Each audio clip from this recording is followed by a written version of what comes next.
everybody, and welcome to the Library Brown Bag Series. I'm Gene Hyde, Head of Special Collections and the host of the Brown Bag Series. We're delighted today to have Blue Buchanan with us. Blue is a university fellow in the Department of Sociology and Anthropology. And Blue, the forum is yours. Awesome. Thank you so much. I appreciate it. I'm really excited today to be sharing with y'all a forthcoming work actually being published here at the end of this month. We're having our launch October 1st for the series. And today I'm specifically talking about a chapter that I've worked on with the co-author for the book titled Black Feminist Sociology, Perspectives and Praxis. So this book is really looking to continue the conversation started by other Black feminists, folks like Patricia Hill Collins, about the impact of Black feminism in the study of social sciences and the world writ large.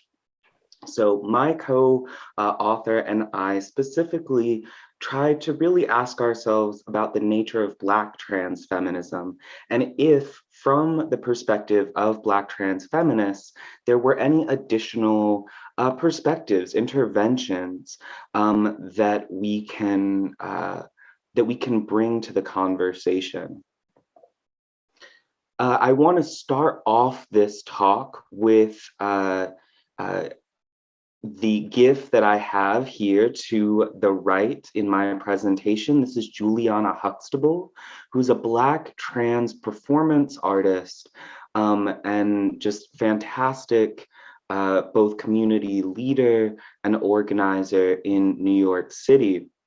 And Juliana Huxtable was asked by an interviewer, what's the nastiest shade that you've ever thrown? And she said, existing in the world. And that really is the energy that I want to bring to today's conversation. What does it mean to make knowledge from, to take seriously positions which are abject, right, which are cast off, which are necessary for the way the world works, but often really unexamined, even while they often remain hyper visible. So that is going to be sort of the goal of today's talk. I'm not necessarily just interested in hyping up my own work. I am really excited about this chapter, but I also I want to provide y'all an intro to the work itself, to what we are arguing, to the demands and interventions and perspectives that we have. But I also want to take it a little bit further to ask how folks on our campus and in our local community can take seriously a Black trans feminism. I really want to push back against the siloing that sometimes happens, although this chapter is part of a sociological text. It certainly by no means is limited, I think, in its usefulness for folks even outside of sociology, in the hard sciences, in STEM, to really ask how we make and create knowledge. So today's conversation is going to fall into four parts. First, I'm sort of going to introduce myself just a little bit more than what Gene thankfully has already done. Then I'm going to really follow the arc of the chapter itself. I'm going to talk about why it's important to talk about a trans perspective in Black feminism, and why that has to be recovered rather than just sort of understood or that it's easily accessible. Then I'm going to move into what exactly a Black trans feminism is, and I'm going to end my sort of exposition part of today's conversation with the demands and interventions that grow from that position. So One of the other things that I also want to note before we get into it is that if you do have any accessibility needs, if I need to speak louder, or if you aren't catching something, please, please, please always feel free to let me know. I do not mind being interrupted should, like in the efforts of understanding. I do want to note that we also do have a live transcript going on for this presentation. So if you want to access that, you should be able to look under live subtitles, and you should read a rough translation of what it is that I'm saying, okay? I also want to note that the Black trans feminism that I'm going to be talking about today emerges from a position which recognizes Black folks as a displaced Indigenous people who were taken to the United States against their will. And as such, I want to acknowledge that we are working and living on land that is not our own, and that we're operating in a subtler colonial framework. Why is that important? Because everything we're going to be talking about today is about the power of things like land, the make and create knowledge, okay? So I want to acknowledge that. Okay, so as Jean mentioned, I am a university fellow. I am a part of the sociology and anthropology department. I'm a sociologist by training. Many of y'all may have seen my sort of introductory lecture to campus.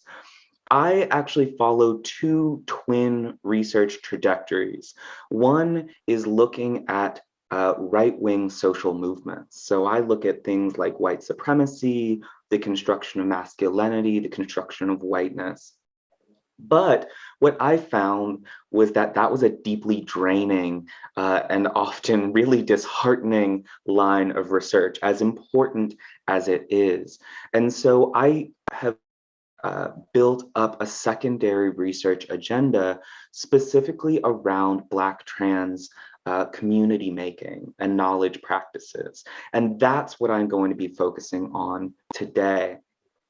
Now, I will note that today is really going to be guided pretty minimally by slides.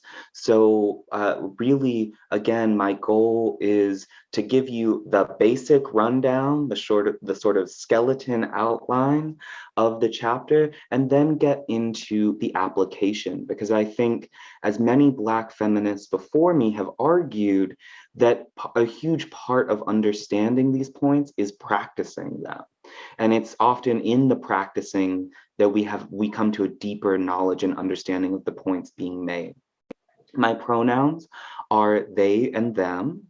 And I'm trying to think if there's any other bits of information. I am coming from UC Davis, which is where I am currently wrapping up my dissertation work, while I'm also teaching here at UNCA. So to really start off with, I want to give folks some perspective, some background on how I came to work alongside my co-author, and how we came to do this work with this particular volume.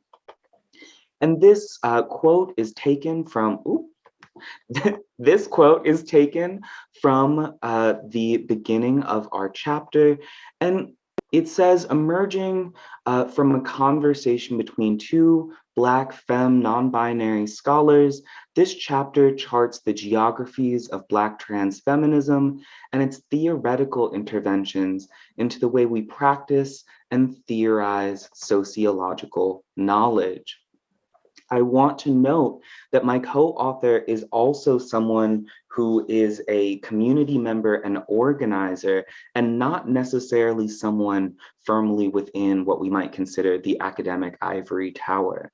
And that's an important part to note, because in this chapter, we really try to base our theorizing on a grounded practice of understanding community traditions. And so rather than emphasizing perhaps other kinds of methods, we really try to draw first and foremost from elders in the community and from a place of community organizing. Now, we got involved with this volume because we saw the call, and we actually entered into a conversation with the editors in a little bit of an aggressive way.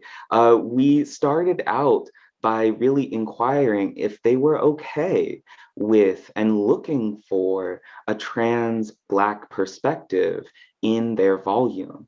And really this emerged from a lot of previous experiences where as Black trans folks, we find, both my co-author and I found that folks tend to, again, silo into either talking about trans things or talking about Black things, and nobody really wants to hear sort of what lies at the intersection of those categories for a number of reasons. And part of what was beautiful about this process was actually encountering editors who were really, really amazing and really took that sort of aggressive questioning stance in stride, recognizing that it came from a place of institutional and social marginalization. And so the editors worked really closely with us in developing this chapter, with the recognition that the chapter itself may in fact question and push back on other chapters in the volume, right? And may really put these other chapters both in conversation and debate. And this was something that they described as being extremely important to the intellectual history of Black feminism itself. And so I got involved in this project a number before the pandemic, and it was supposed to be out, printed and ready earlier than it has been. But as with everything, we see that our timelines have gotten a little bit more extended, if only because we need to be gentle with each other, right? So that was the other part, was that coming to this book project was also an act of practicing the very things that we talk about in our chapter, and the kind of community care that we hope that folks will practice. Here on this slide, sort of reiterating, right, that oftentimes Black trans folks are considered objects of study. And this is true both of Black folks and trans folks separately, but particularly at these cross sections. A number of Black scholars, Black trans scholars, have talked about how Black trans people are both hyper visible and invisible. So they are made sort of exemplars of violence, right? We often will hear about the latest Black trans person murdered, found dead in the street or in their home. And again, that the optics of this really position folks as only mattering in their death, right? In this sort of flattened manner, where Black trans folks are objects of curiosity, are objects of pity, but we don't often talk about what Black trans people are doing while they're alive, what practices they engage in, what kinds of community they build. And in particular, this comes along with what I dare say is a sort of academic lens of sort of approaching people with quote unquote objectivity. And that all develops this idea or a focus on Black trans people as a deviant group who experiences particular problems. For example, an over focus on looking at Black trans people and say HIV transmission, right? Rather than looking at relationships and webs of care. So all of that to say, this project is really trying to contest and challenge those practices. So, what does it mean to recover the trans in Black feminism? Well, here it's important to maybe do a quick overview of Black feminism's longer history. And this is something that our chapter looks at, really beginning with the with the work of folks like Sojourner Truth.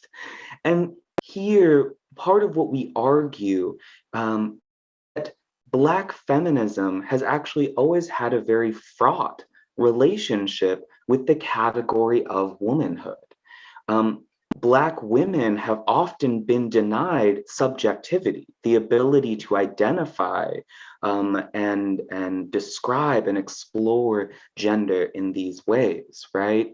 Very often, those modes of gender are circumscribed by race categories themselves, and the lack of subjectivity allowed to enslaved people. So part of what we try to draw out is the sort of long-standing ambivalent relationship that Black feminism has had with gender and womanhood writ large, and particularly how Black feminism has challenged white feminism and its claims over a sort of cis normativity, right? And so part of what we have found is that there's a long history of not seeing or of challenging the idea that women's bodies simply speak for themselves. And we see these debates, right, all the time, even recently with discussions over Black women's bodies and things like sport, right? Women's bodies who produce too much testosterone and therefore are masculinized, right?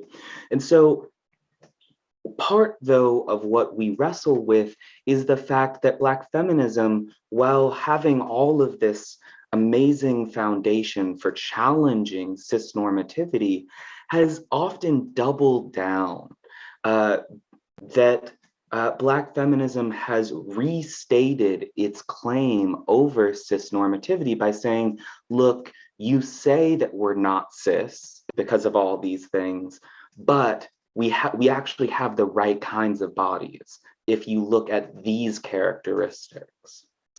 And so part of what we try to do here at the beginning of our chapter is to position ourselves within this history, recognizing that there's all of this amazing work about unsettling gender norms and recognizing that bodies don't simply exist, but are produced, right?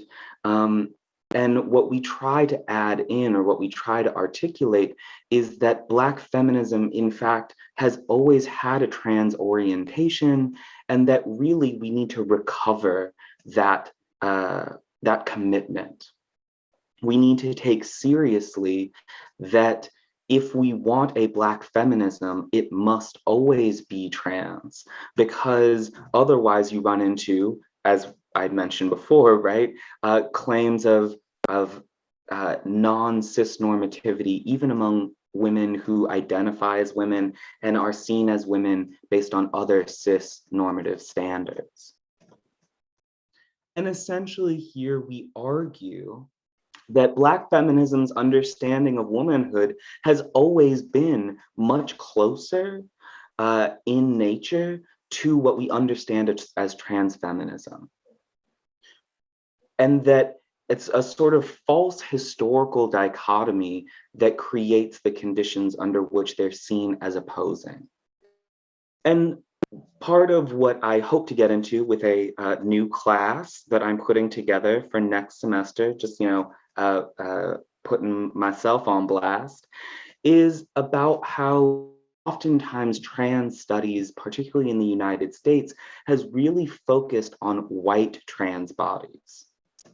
And so what we've done is we've turned trans subjects into white subjects, and we've turned Black bodies and Black subjects into the subject of race. And what has happened is this sort of disconnect. And here, I think part of what our chapter tries to do is say, hey, the early history of transgression, both sexed and gender transgression, is one that's intimately into the racialization of different subjects. Folks like Mary Waters and others who are some of our earliest examples in the United States of folks who were gender transgressive as early as the early 1800s. I believe Mary Waters was from the 1830s, but don't quote me on that one. Here, then, part of what we're articulating is this overlap, this intersection. I think that this quote in particular is powerful, and it's from a Black trans scholar who wrote Black on Both Sides, The Racial History of Trans Identity. And part of what C. Riley Snorton argues is about the co-creation of Blackness with the trans and cis binary, that Black flesh, and articulated as such, was seen as less gendered because, and less sexed dimorphically, because it was closer to the primitive. And so sort of early sexologists, early medical industry really focused on defining that cisnormativity, that sexual dimorphism between men and women, as being a category related to whiteness and to progression up what they termed, right, the great chain of being. So what Snorton sort of argues, right, is that to feel Black in the diaspora then might in fact be a trans experience, a unsettling relationship to gender and to claims on subjectivity itself.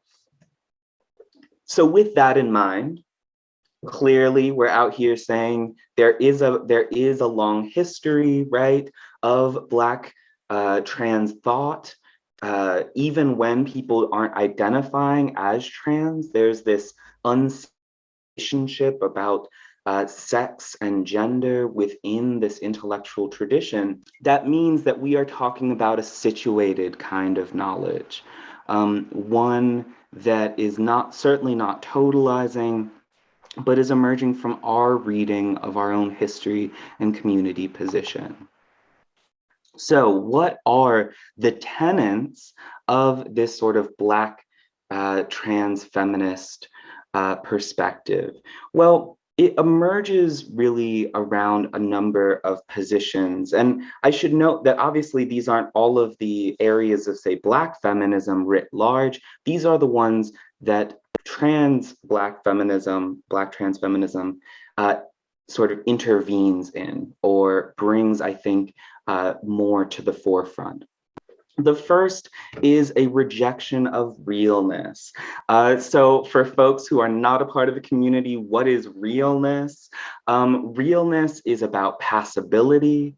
It is about being able to stake a claim properly on womanhood or manhood. And part of the reason why we reject this aspect of realness, even within the trans community, is that we recognize that realness is a product of cisnormativity. And as we would argue, right, is also, because it's coming out of this cis trans binary, is also a product of white supremacy. So arguing that somebody is more real in terms of their transness than somebody else is not an aspect that we feel is actually helpful to the feminism that we want to build. And this is actually particularly difficult for those of us who are social scientists, right? Because very often we are concerned with putting people into the right category in order to facilitate an analysis. Folks like David Valentine, who wrote a book called Imagining Transgender, helps us to see how we can do social scientific work without relying on realness as the necessary sort of defining line. Valentine talks about how what it means to be trans is spatially and community specific. So he actually, in his book, leads his readers on a bike ride around Manhattan to these different locations where trans means different things. And he doesn't argue that one group is more or less real. Instead, he talks about them as having different relationships, different structures of meaning. One of the other tenets of a Black trans feminism is community care.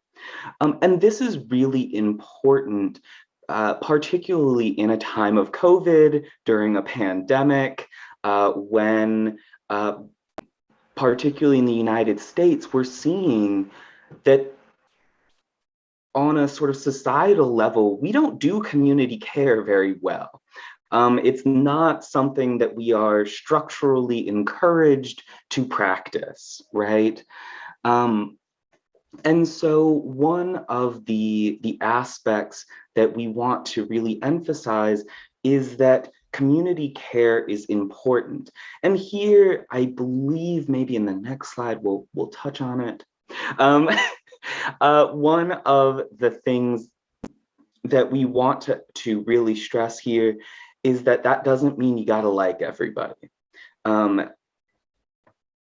sometimes that is not necessarily how we think of care.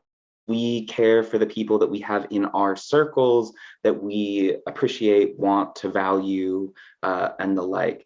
And actually, community care goes much further than that. One of the other things that, one of the other tenets that we see as a part of Black trans feminism is the resisting of disposability. You know what? I'm just gonna move to just presenting without my slides. Y'all can find the slides. I put them onto the chat for folks who would like to review. One of the other critical parts of this is resisting disposability. Now, what do I mean by resisting disposability? Really, when I'm talking about resisting disposability, what I mean is that we have a tendency today to withhold resources from people who perform themselves wrongly, or in a way which makes us upset, right? And in particular, I want to note here that when we're talking about this disposability, it doesn't mean that there's not accountability for harm, but rather that we recognize that we all have to get free together. An example of this, drawn from Marsha P. Johnson and Sylvia Rivera, two trans scholars, they may not think of themselves as that, and organizers. Marsha P. Johnson, for example, physically attacked Sylvia Rivera, drew blood. She showed up at Sylvia Rivera's house dressed as the Virgin Mary, with a good old Bible and cross, started preaching at her. Sylvia sort of remembers this as like, girl, I don't know why you showed up at my house like this. She tries to sort of stop Marsha for a moment. Marsha takes that wooden cross and just, bah, right across the head. Now, often under our current politics, that would just be like, oh, you're toxic. We just need to stop associating with you, right? But as Sylvia recounts that story, she also recognizes that, for example, Marsha's husband had died. He had been killed by the police earlier that year. She was actually in a sort of tertiary stage experience of syphilis, where that also affects your cognitive and like brain faculties, right? All of these things were important to Sylvia talking about what happened. And the reason why that's so important is that instead of disposing of Marcia, what Sylvia does is turn the attention towards the systems that created the violence itself, like the police, like the lack of health care made available to sex workers and to other unhoused folks on the street, right? And so instead of focusing solely on disposing of Marcia as the problem, Sylvia really demonstrates what a Black trans feminism argues is so important, which is looking to how the systems create structures of violence and what community care looks like, not just based on personal accountability, but based on a larger relationship with those societal structures of dispossession.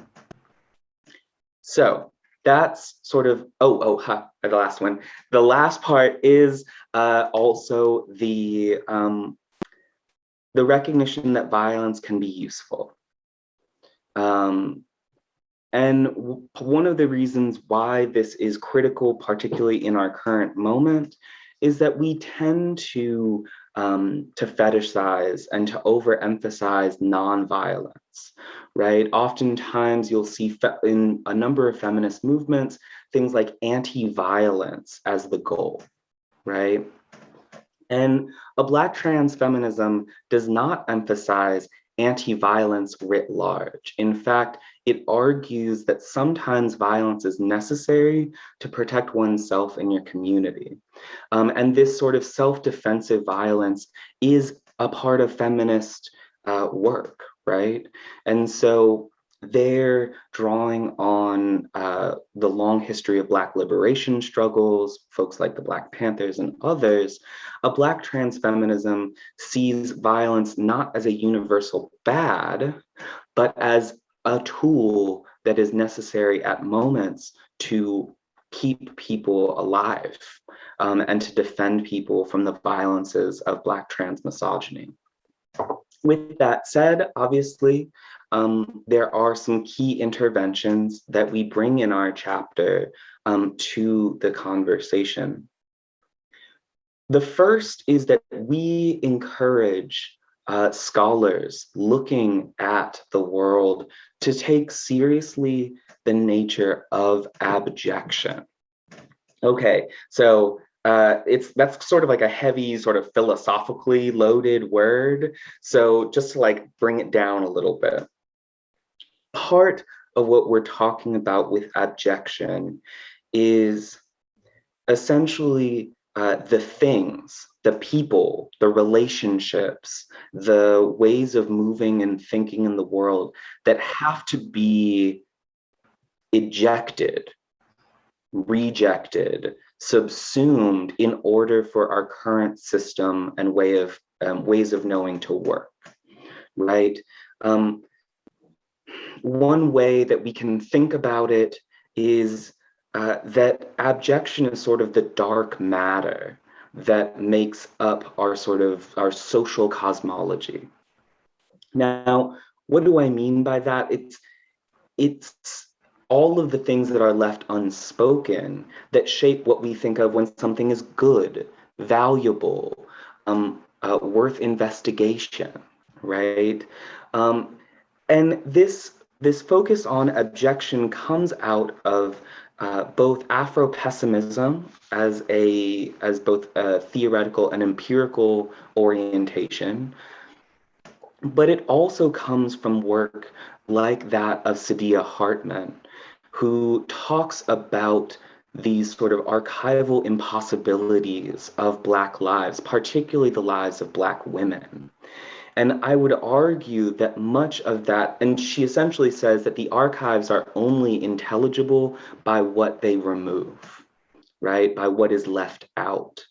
And as a historical sociologist, I think that that's really important for how we think about, say, sociology in our discipline, disciplinary history, but also writ large, how does the academy, the structure of the academy, rest upon the exclusion of particular people? And this is critical because we've had this turn, right, to DEI work, to inclusivity.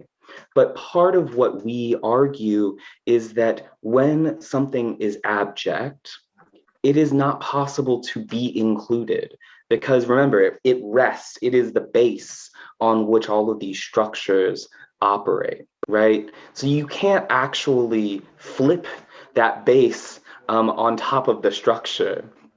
And so part of what we argue is that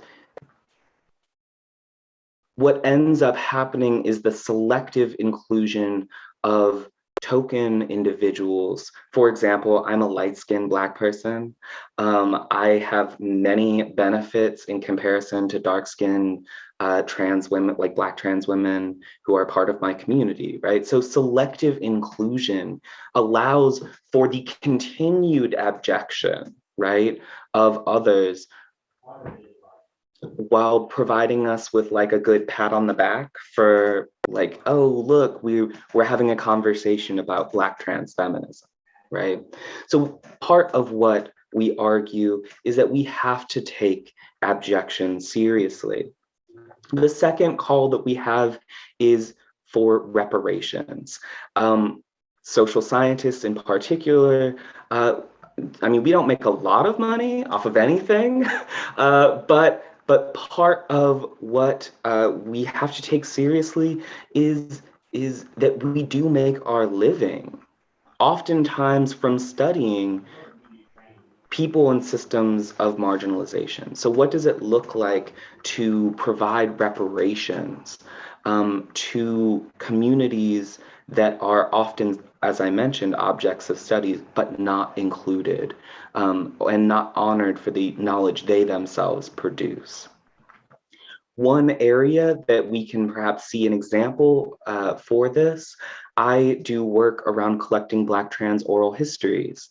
I provide money, like I've crowdfunded and grant searched enough to get money to help pay folks for their time. And for some reason, that seemed to shock all of the like oral historians that I talked to about gathering these stories, because so often it's just expected that you benefit from being able to tell your story, right? And we sort of ignore that there are material realities that affect these communities that, yes, maybe it's not a whole bunch of money, but even $50 will go towards making sure that somebody has food to eat and the necessities that they need. And the last part, because I do want to leave time for questions and engagement, is the question of abolition. We have turned a sharp eye on abolition towards the police. We have talked about abolition of the prison industrial complex. What does it mean to transform our disciplines, to transform the academy in such a way that it no longer looks like the subtler colonial apparatus that it currently is? Think about it this way. I sort of talk about this with students when I talk about police abolition. They're like, well, what we need? And I'm like, well, there's also a way that we can reimagine safety in such a way that if I told you that this was how we kept each other safe, you wouldn't think of that as the police, right? What the institution of health and safety would be so transformed, we wouldn't identify it as the same structure. And here, part of what our chapter argues is really asking what changes would need to happen to the academy itself that it manages to abolish the structures of abjection and emphasize what it says that it's there for, right? Which is the creation and passing down and honoring of knowledge of all kinds, right? So really, we end by asking essentially what role we can all play, not just in getting additional students of color in the door, right? Not just how can we make our department more diverse, or how can we make the university more diverse, but asking, what does the university rest upon that will always keep some of those people out, right? That will rely always on distinction and making distinction between the good people and the bad people, right? The street folks and the decent folks. So our goal with the end of the chapter is to say that yes, in fact, if we look deeply at those roots, what we would find is an academy that no longer looks like the academy, but looks like something else. And one of the beauties of abolition isn't just that it's destructive, right? Although, you know, we stand ending bad relationships. It's also about creating something new, that as we end certain relationships, as we end certain institutional structures, it creates the capacity, the space for us to imagine more broadly, to think about and live in ways that don't take the status quo with all of its white supremacy and transphobia as the outer bounds of what we can imagine our community care to look like. So with that, I am done with my spiel, but I want to sort of turn it over to a conversation, and maybe we could just start with questions that folks have. I have, thank you very much, Blue. I have a question about strategy, but I wanted to wait for other questions before that, because I think there's bigger questions than that. But so that's coming later, but I want to wait for other voices. Awesome. Well, I'll jump in then, because I'm not sure exactly that I have a question, but I certainly do want to say thank you for the presentation. And I'm in the philosophy department, and so I'm really loving hearing connections between, you know, work that we do, some of us do in our department, and the work that you're doing. Tons of connections that I would love to hear more about. Perhaps in particular, the conception of abjection that you're working with, because it seems to me that it's just a little bit specific, and I think that that's really useful. So that's kind of the question that I have at the moment. But I will also, maybe not today, but at some point in the future, I will absolutely ask you about whether you have any interest in teaching the feminist theory course for our WGSS major, because I can only imagine that that would be an absolutely fabulous course with you teaching it. I've been teaching it for many years, and Karen Peterson, who used to be in our sociology department here, also taught it. So we kind of developed the course together. And I would absolutely love to talk to you about maybe convincing you that you might enjoy teaching that class too. So I'll stop. Absolutely. So I have my designated emphasis in feminist theory and research. So, you know, I see you. That definitely would be of interest to me.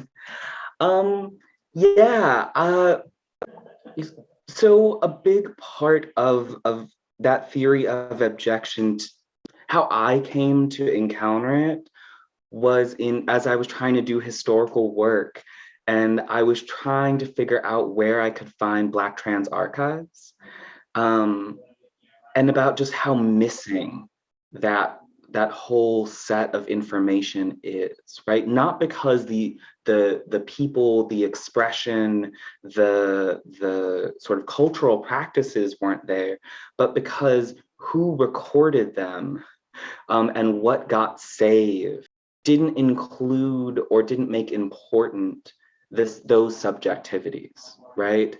One way that I thought about it was to really reflect back on the first sort of enslaved person coming off of the boat onto sort of the American soil and what their experience would be like, and realizing that that this gender expansive, or perhaps had a indigenous sort of trans or gender non-binary identity, that their story would not have been recorded, and that I'm never going to be able to find that information. Like it's lost. It's something that can never be recovered.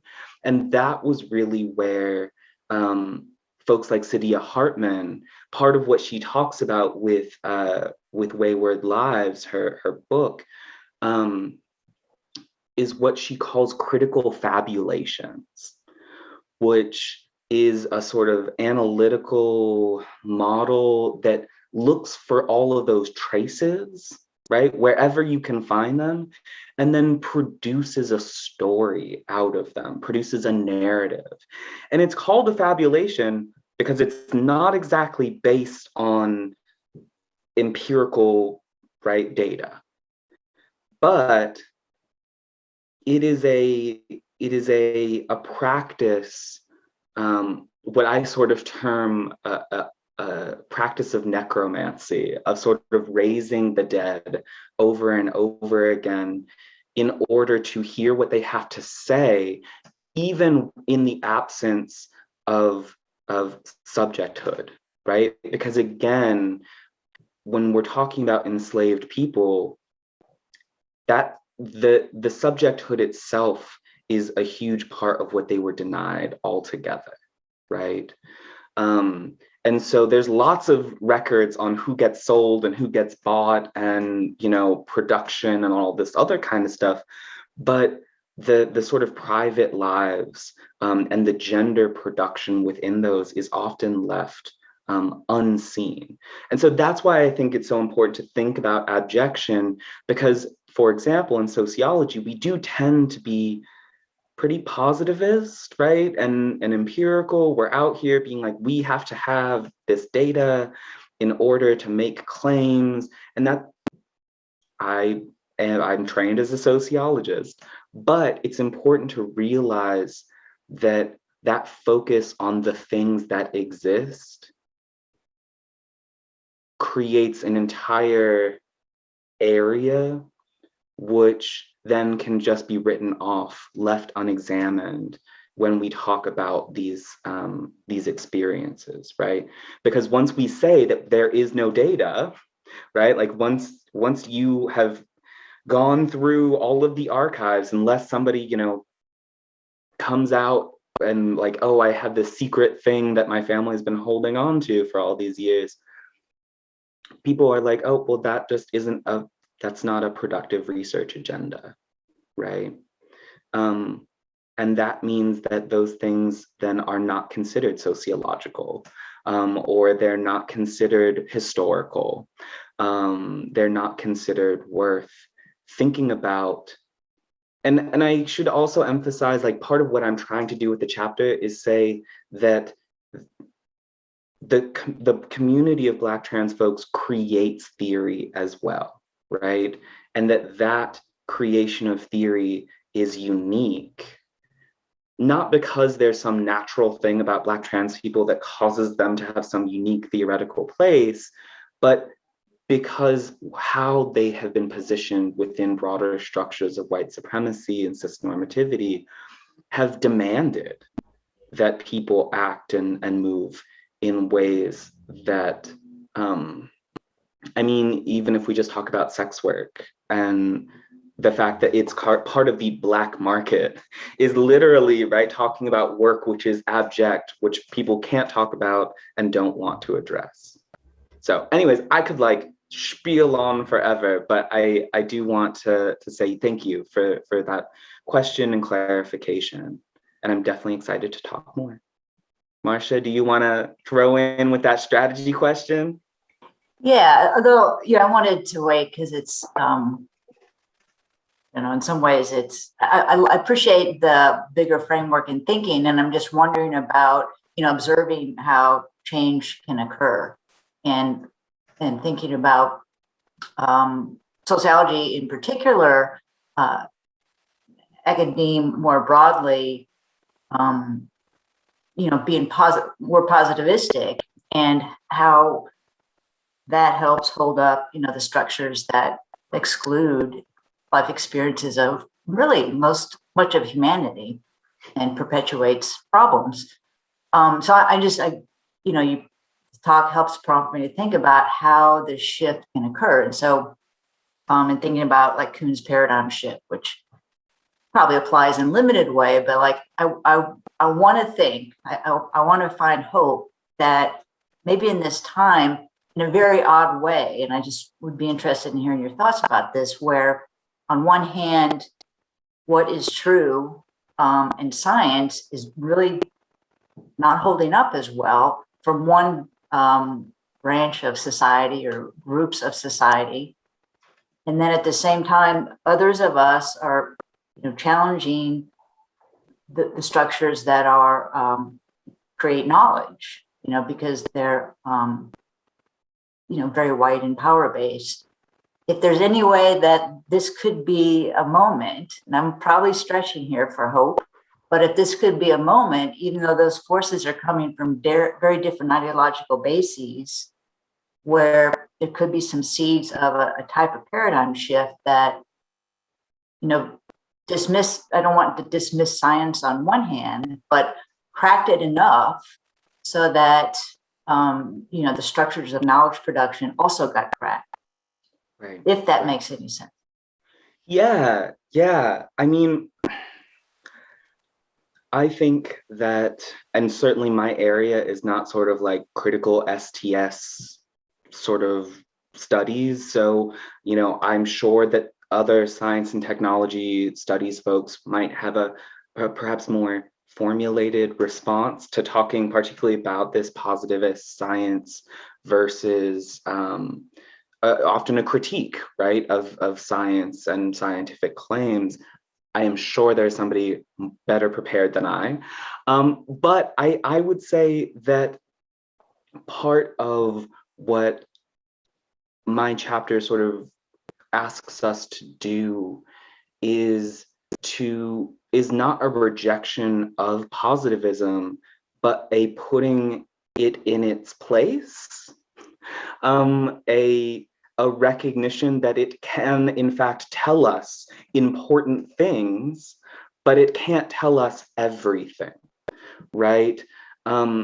That sort of partial knowledges, right? The sort of Haraway discussion of situated knowledge, I think would be helpful here, because what it tells us is that, and I think part of, for example, again, studying those right-wing social movements, a big part of folks not believing in science, a lot of it comes, I would argue, from being socialized into the belief that science is always right. And then when people encounter where like science is actually not just some godlike, religion passing down absolutely true knowledge, but is a process of testing and retesting, that suddenly they're like, well, if there's any bias or any doubt at all, then how can I believe it, right? It's almost like a process of losing faith. And I think that one way to address that is instead of doubling down by treating science even more on a pedestal, right? Like, hey, like the numbers speak for themselves, or like science has this moral authority, right? It can be more about saying, hey, yeah, science has absolutely made mistakes. That is a part of what science is meant to do. It's not always going to be correct, but what it does tell us, it tells us with some certainty, or as much as we can hopefully plan in, right? I think that makes room for doubt. It makes room for being skeptical about science while also recognizing where science is strong. It's sort of how I've approached, for example, talking about vaccinations with other Black trans people, because as a trans person and as a Black person, long histories of medical violence, right? Forceful testing, sterilization, the list goes on, right? So it wouldn't make sense for me to double down and be like, oh no, science is good, and like, it's not gonna do these things. I'm gonna be like, yeah, it absolutely had, like, you should be skeptical, but let's look at the process. In this case, can it tell us something? Yes or no? And I think that has been helpful because because it doesn't rely on science's authority as a universal claim, but instead says, like, I know why this might not be a thing that you like or that you're skeptical of. But I think one of the things that is difficult and that I think strategically would have to happen to have those kinds of conversations is relationship building. Because one of the things that some of the other scholars who look at right-wing social movements have found is that in order to demobilize right-wing actors, you have to actually share some kind of moral universe with them. So if they don't believe that racism is bad and you believe racism is bad, then like calling them a deplorable or a racist isn't going to do anything, right?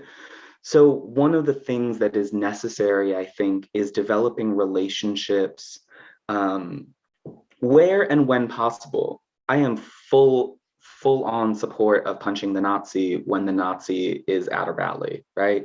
But if it's, you know, your racist uncle, that's the time to use your relationality to walk them through that process in order to debunk some of these thoughts and actually hold them accountable for their outcomes.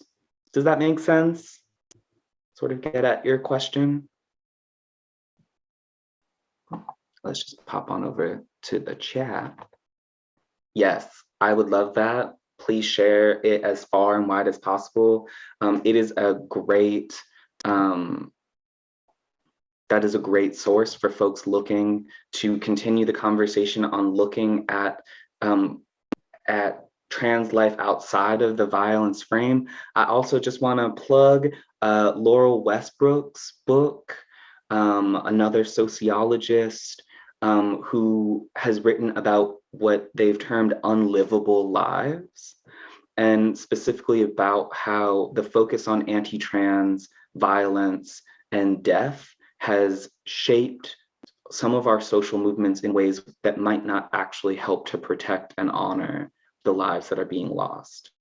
So that may also be helpful for folks looking to learn more about the subject. I want to honor folks' time. I know we are after our preset. It's 1:04. I'm happy to stick around to answer any last questions, but otherwise, thank you so much for joining me and for dealing with the tech and connection issues. And I also really want to provide a shout out and thank you to the work that Jean's done in like sending out the emails and following up with me, who like the email struggle is real.